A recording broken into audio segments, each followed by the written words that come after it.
Tunachia album tulikuwepo pale na yeye alikuwepo, alivibe akaenjoy.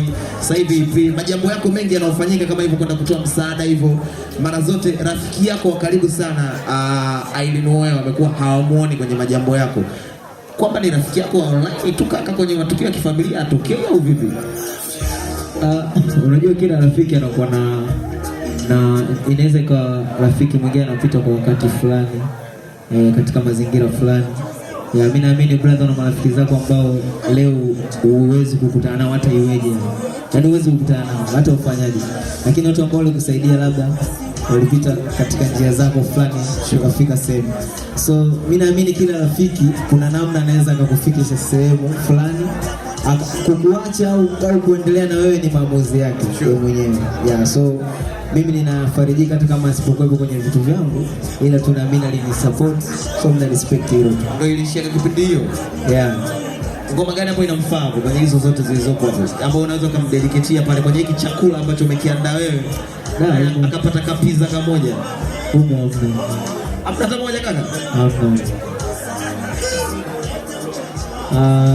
Saki zote 9 hamna hata moja ya Aileen. Hatufanye namba 8 na kukumbuka.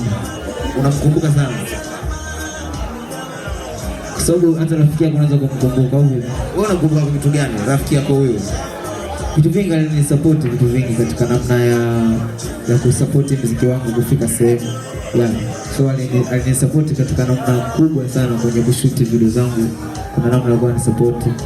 Yeah, huo ni ukweli ambao siwezi kupinga, yani siwezi kusema eti niongoka nini, itaonekana sina shukrani kwa watu wengine pia wanasupport, si ndio? Yeah. Kati ya marafiki zako wote walokuja hapa, promotion zake kila nyimbo. Ndio. So kila nyimbo inakuwa na theme yake. Kwa kama hii umeimba mapenzi, nyingine umeimba theme tofauti, inabidi ufanye theme tofauti pia katika promotion pia. Yeah, unakumbuka kama muziki kidogo punguza jamani. Kidogo punguza kidogo muziki. Je, muziki kidogo kwa mbali. Kama unakumbuka mwaka jana mimi nilifanya event kwa watoto na mama ambao hapo Amana pale. So ile ilikuwa inabeba katika nyimbo ambayo ipo katika Blind Food pia. Inaitwa Malaika na Fana Slay. So ile pale tu yenyewe Malaika, ukisikiza idea yake inakupaza kabisa vitu vyake uvifanye kitu tofauti na nyimbo za mapenzi. Yeah, so tofauti na kuipo hivyo kwenye kupromote. Ndio. Niko na pale kuna collab kama 3 hivi. Kwenye bonus pia kuna mfanya na West, kuna Slay mfanya na Kontao. Niambie kwenye hao watatu nani ambaye alikusumbua sana?